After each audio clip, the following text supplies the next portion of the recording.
Good morning. Good morning. Today is October the 18th, Welcome. and we are going to, our topic this morning is who is the boss of you? Some of you may recognize this topic from a little conversation we had, a little chat we had after last week's talk. But so the title is Who is the Boss of You? And of course, we're going to examine painful experiences that we have because we still believe limiting beliefs and finding out what those are and how to change them. But I'm going to start with an opening affirmative prayer this morning written by Ernest Holmes, and it's called I Accept the Fullness of Life. So join with me as I read this.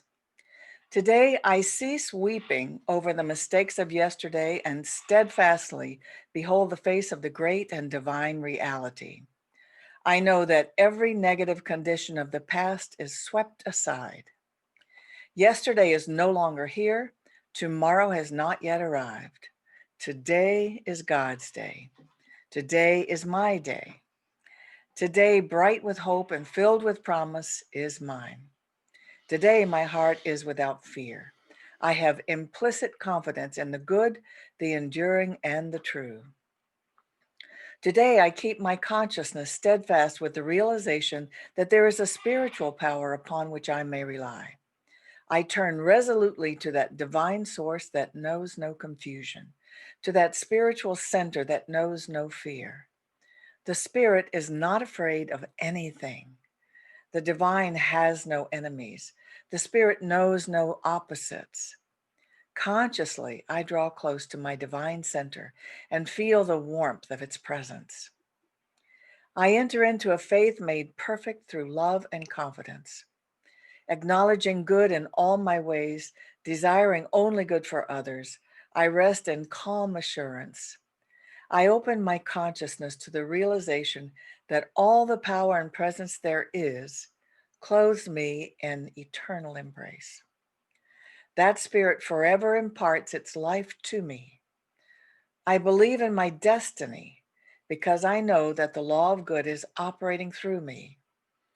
I have confidence in the future and enthusiastic expectation of good things to come.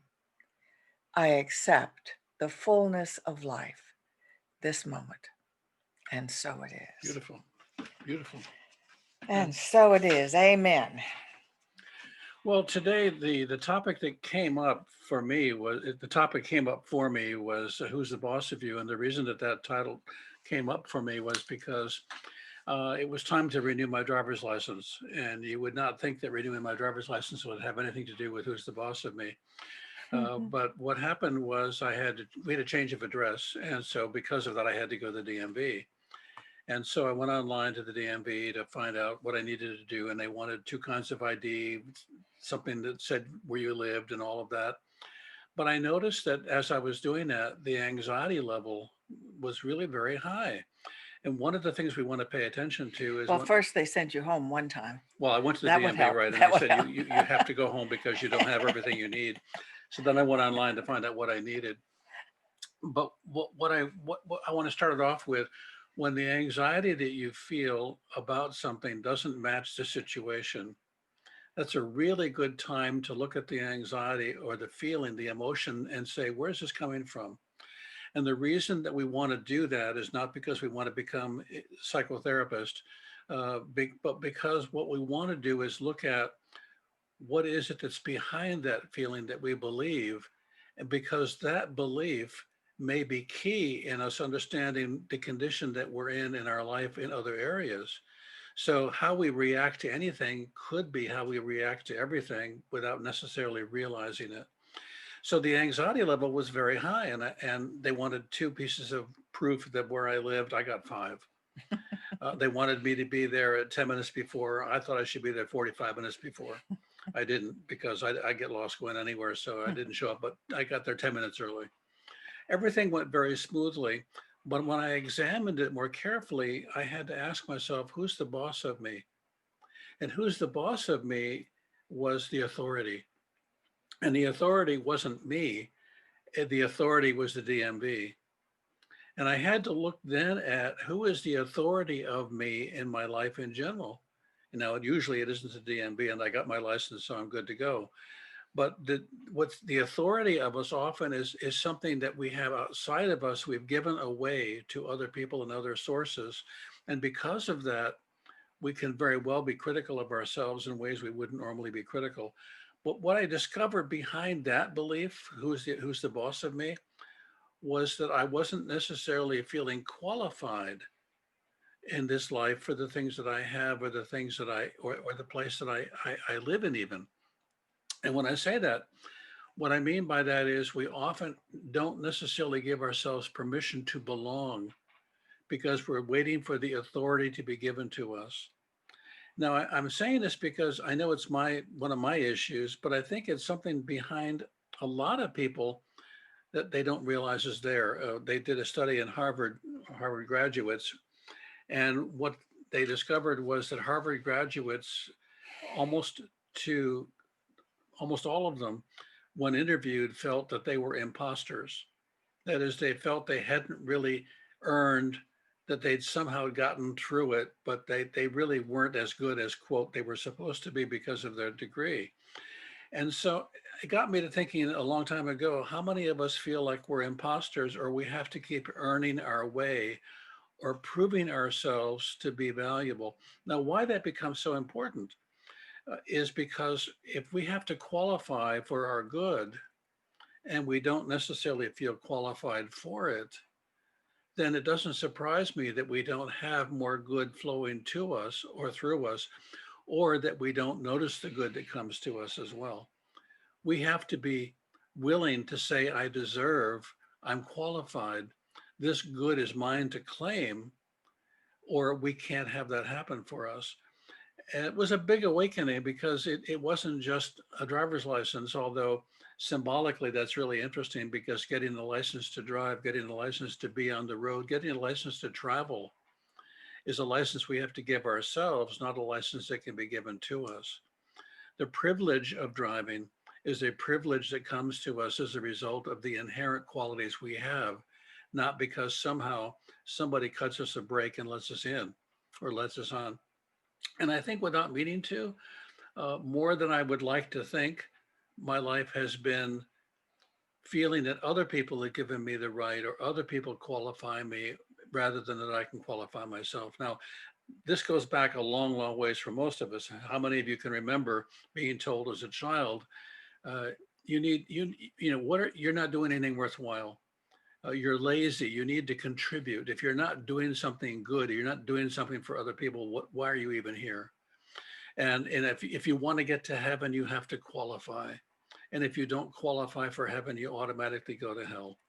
I mean, those are powerful statements that we get at an early age. And the power of those statements generates a condition in which, if we're not careful, we have to spend, or we will spend, an entire lifetime trying to qualify for the life that was a gift to us, that we live in grace. That's all I wanted to say about that, Perky. Right, thank you. Yes, I was going to ask you if you traced it back to childhood, because of Oh, course these always come from childhood, and they have a familial origin, but they also have a cultural origin. As Bob said, I, Americans have more than any other culture in the world, and yet we still struggle with, do we deserve, do we qualify, are we worthy to receive? And I think that comes from our puritanical background, which, I've just noticed living in other countries, particularly Europe, that did not have that puritanical origins. They just do not have some of the hangups that we have about being enough, or being things that we do being inherently good. It's just absent, and it's very noticeable to see. So, for example, I grew up with the idea that what was really valued was hard work. And as Bob says, if we weren't working hard, if my father caught us being kids, goofing off. you know, we were called a bunch of lazy pups. We like to, as teenagers, we like to sleep till 10:30 in the morning, as all teenagers do. But he just thought that was so lazy of us to sleep in like that. And so whether you want to or not, you absorb some of those criticisms and then make them your own criticism. So, but the point I want to make that Bob made, which is so helpful, it really helps you not absolve, but solve situations where you feel uncomfortable. If you have any uncomfortable emotion come up about any circumstance, take the time later on to examine it and say, what was I uncomfortable about? What was I feeling? What was the belief behind that feeling? When did it start? Can I trace it back? And if you can't think that it would be normal for you to react that way, you might even look at what's going on in your life. What challenges do you have right now? And ask yourself, what another person who had this experience, might they feel that way too? Because a lot of times we can see that it would be natural for another person, but we shouldn't expect ourselves to feel that way. One example I have of that, and my sister will probably watch this video, but I don't think she'll mind my sharing.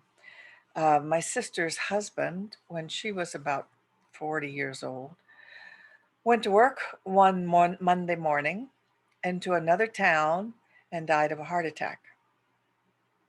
She never saw him alive again. His body was sent in a casket up to another state where he was buried, and she joined him and the relatives up there in another state. And when she got back home, she started becoming afraid to leave the house. And she had never been afraid of leaving the house. As a matter of fact, when she was 21 years old or so, she drove across the country all by herself from Louisiana to California to come and live with me for a while. So, fear of going out of the house just did not seem to fit. And yet, if your loved one and supporter, when you have small children, leaves the house and never comes back, you might be afraid of going out of the house. Right. Now, that lasted as long as it lasted, and then it went away when she, felt more secure. And that's an important point too. We're studying the Seth book, The Nature of Personal Reality, and teaching a class on it. Bob is, and he says, to do this, to trace any feeling back, because you want to examine what the belief is, because it's showing up in other areas of your life too, and you're creating it. So um, you can often see it in another person, and if so, um, think, well, maybe I have a belief. What would be my belief? So But I'll, looking at the belief is more than looking at the belief as it relates to a particular feeling, because that belief may very well encapsulate an entire system of thought and very well may limit all kinds of things. So, for instance, if you have a family relative die and you believe that you can't leave the house anymore because it's dangerous outside, well, then you're also saying that life is dangerous, that it's risky, and that you're fragile. You're also mhm, saying that you're the mhm. kind of person who can't go outside because you have no control over what happens to you.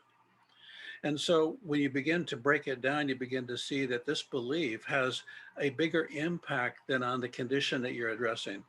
The reason I brought up the driver's license is because that's a small deal. I got it, it was taken care of in an hour, and it's over with. But what does that say about me and authority? When I went to school, I remember very often being told that in order to be able to qualify for a privilege, whether it was to graduate or go to another class or to enter a sport team or whatever, I had to qualify. And and so often my experience was I didn't qualify and I didn't know how to qualify, or I wasn't going to be able to. Okay, well, that was then a long time ago. I've qualified for a lot of things since then. But do I have anxiety about qualifying? Yes. Yes, and I have to address that anxiety as it comes up, because as I address it and look at the belief that it comes from, and the belief that it comes from is you don't qualify. We have to be willing, and if nothing else today that I want to communicate clearly is we have to be willing to say, yes, I qualify for life. I qualify for my good. I qualify for love and joy and peace. I at least qualify as much for life as the birds I see, the squirrels that I talk to and the lizards that I greet every morning, do they have to qualify for life? Do they have to get up and say, what do we have to do today to say that we're worth being a lizard? Yeah. They just get up and they live. Why aren't we doing that? How have we lost that? And so I want us to recover that. So back to the topic, the title of it, I should say, who's the boss of me? These beliefs can become the boss of you, Yeah, and you don't even know what they are. Or you may think they're normal. Well, yes, I believe that. That's normal. Everybody believes that. everybody's scared. No, everybody doesn't believe that. And so the next question is, do I want to keep that belief? Do I have the power to change it? Mm, Even if it was your experience in childhood, it doesn't mean it's true. Do you see what I mean? It's not, is it, so you ask yourself, is it true for everybody? If it's not true for everybody, it's not necessarily true. It's just your belief. So you have the right and the privilege to be able to change that. and where conscious mind is important is conscious mind is the decider. A conscious mind can say, this is what I choose to believe now. This is the belief I choose to have instead of the one I used to have. And that changes everything. Now, someone said last week that they have a very strong part of themselves that doesn't will not be told what to do. You can't make me do it. No, you can't tell me what to do. So we call that in psychology a subpersonality, a part of oneself that often gets the label of the rebel. Because as teenagers, teenagers are notorious for rebelling, and what they're rebelling against is everybody telling them what to do. Teachers tell them what to do, parents tell them what to do, and they're about to become adults and they have to try out making their own decisions. And so they often rebel and just do the opposite of whatever they're told. And so the inner rebel is actually helpful to us. All of our subpersonalities are helpful to us. Um, but they can become overly controlling or get too much control of us. And so if we rebel to the point that we're not being able to achieve what we want to achieve or do what we want to do because we say, you can't make me or nobody can make me do that, that might not be to our best interest. So it's always about our best interest. And where did we get that belief? Where did we get that idea? Nobody can tell me what to do. Does it serve me? Do I want to keep it? What would I like to change it to? That belief, the belief and the sustaining of the rebel, behind that is life is in opposition to me. And if you didn't believe life was oppositional, you wouldn't have to oppose it. Imagine the energy it takes to live your entire life believing that life is in opposition to you. And if you are not oppositional, if you're not ready for combat, then you will not be able to survive. Now, it's often tamped down, but why we're looking at this today is because how can you feel yourself to be a spiritual being while at the core of you, there's a willingness or a necessity, a feeling of necessity that one has to be in battle, or one has to battle the world in front of them. One has to take it on literally moment to moment. That is the antithesis of what that same person can believe in another area of their own consciousness. Right. And one of the things that Seth says that I knew and I know and I practiced, but it was hugely empowering for me to be reminded of, which is that the inner self, your spiritual self that's underneath, beyond and will live after this physical body dies. That part of you has the ability to balance and heal any condition in your life, whether it's physical, whether it's emotional, whether it's psychological. If you allow it to, if you ask for it, and if you ask for it to be revealed what you need to change in your thinking, it will do so in meditation, in self examination. We told you last week we were going to Sarasota. Just we drove there one day, met with relatives and friends, and then drove back the next day. On Friday, I woke up with a sore throat. And I'm tracing it back and let's see. Oh, let's see. Yes, I was around people. I wore a mask indoors, except when I was eating one time in a restaurant. And I was around people who flew down on an airplane. And oh my gosh, I've got a sore throat. But I reminded myself that the inner self of me can heal anything. And, I took my vitamin C and zinc and all that stuff. And the next day I woke up, the sore throat was better. That was yesterday. But I had a headache. And I'm going, uh-oh, I never have headaches. Uh-oh, I'm like, uh-oh, is this COVID? And I, again, reminded myself that the inner self can heal and balance anything and everything. And I woke up this morning and I feel fine. So I really needed that lesson and that reminder because we all have fears in times like this with pandemics when we come down with. I'm guessing we all have fears. I might have more than other people, but I don't think so. But I think what you bring up is a very important point. The fear that you've taken care of may come back and need to be addressed again and yeah, again and again. And you need to be able to address it as often as you need to address it because you want to make the change. One of the things you're speaking to is that when you change a belief, the feeling or the wake behind the old belief may continue for a while and you may continue to be uncomfortable. So you can state, I'm whole, perfect, and complete. I'm healthy, all is well. How come I don't feel that way? And the reason I don't feel that way is because the belief that you've just set up does not have its own wake yet. You're still in the wake of the past belief. Many of us don't recover from a negative belief because we change it 10 seconds later. We expect the healing to have taken place. When nothing happens, we say it must not be true. And we go back to the original belief, which now is even stronger because having stepped away from it, having looked at it, having tried something different that didn't work, oh my God, that must be the only truth.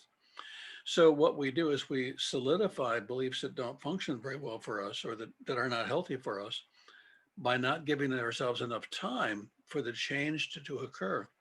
The first thing I notice when I start an exercise program is how excited I am about the objective that I'm going to reach. The second thing I notice is how much it hurts the next day. And the next day is the day to quit, or it's the day to say, the pain of change is my body's adjusting to making to new moves. Well, mentally, you may find the same thing happening, that your spiritual body needs to catch up, needs to wrap itself around the changes that you've said yes to so that it can become real for you. But things do not become real in an instant. The old fears you have didn't become real in an instant. right. So yes, and I think with what's going on in our pandemic in our country, it's reasonable to question that. But can you see how the opposite? If you say, "Oh my God, I got COVID. Oh my God, I'm going to get sick. Well, what am I going to?" That makes it all worse. You see, your fear and your belief and sickness will make it worse, whatever it becomes. Whereas a belief in wellness and your body to heal itself, whatever it could have been allergy, I don't know, whatever it is, will help that manifest. So, who is the boss of you means what beliefs are running you. Right. So because of that, and it takes a minute to do when we're watching the news, which is primarily sponsored by fear and terror, sponsored by drug companies that show you wonderful examples of medicines that will help you live longer, not even well, but this longer because you're going to die. I mute them. And I've gone to muting all because I don't need to hear that. I need to either hear something different or the process of muting says, I am not accepting this belief that this medicine is the only way I'm going to be able to survive, not thrive even, but just survive. And there's and the level of indoctrination that we're being given to change our beliefs about our wholeness is incredible. You're too skinny, you're too fat, you're going to die, you've got this, you've got that. There's a lot wrong with you. You don't qualify. And so what you can say is, I do qualify, and I have a mute, and I can mute those beliefs that don't work for me, and I can implant ones that do, because I want to live that life, not the one that's being prescribed for me that I have to take pills for. And you do that by saying affirmations. Um, I, I love one that Sandy um, Marchman uses whenever she fears that she might be heading down for some sickness. Is, oh hell, I'm well. It just means, oh, quit even thinking about it or worrying. Oh hell, I'm well. I love that, and I use it. I use that affirmation. I'm not going to be afraid. I'm not going to be scared. That's brilliant. I It's am well. simple. It's passionate too. It's Yeah, passionate. yeah. So add your passion to it. So if the drug company has music and stereo and beautiful actors explaining how death is going to look for you and all the things, then you're going to have to say, hell no. Exactly. I mean, this is crazy. And you're going to have to be as loud and as powerful and as strong in consciousness as the thing that is assaulting you with discrete subtle information that is going to hurt you. So I'd like to just have a disclaimer here and say, Bob Hmm. and I do believe in and do avail ourselves of medical treatment. We're not saying don't believe in anything and don't take any medicine. We're not saying that. We are saying What are we saying? use it judiciously and think for yourself, Yeah. because we can also believe that medicine from the big pharma is the only thing that can help us, and that's not true. I The like. biggest point I want to make is that you inherently have an inner self that can heal you and balance you and make you whole. If you want to believe in medicine, believe that you are your own best medicine, and that left on your own, in so many cases, you would get better on your own. And maybe you need help in getting better, but you don't need, nothing will better you better than you can. I think we're at a wrap up point here. I think do so. want to say that we are Centers for Spiritual Living, as all of you know, and that we thrive because of the donations and the gifts that people give us in consciousness as well as in finances. This is who we are. Go to our website, make a generous donation, help us thrive even further and reach an even larger audience. So let's close with a Yeah, closing prayer, shall we? sure. Go ahead. So let's close our eyes and go within and know the truth of our being, which is that we are always connected with all that is. What we know from physics is that there's a field of energy that is the truth of our being. We are not solid beings, we are moving energy balls, and it is always changing and transforming. And it does so according to our belief. So we choose to examine our beliefs. We choose to examine what's running us, what's the boss of us. We choose to examine anything that makes us feel less than perfect, whole, and complete, and change it by affirming the truth about us. We know this day is a glorious day. It was made for us. We are here purposefully to live and love and laugh. And that is the truth of us. And so it And is. so it is. And we're going to end the recording part here, and we're going to join the group. And thank you all for being here today.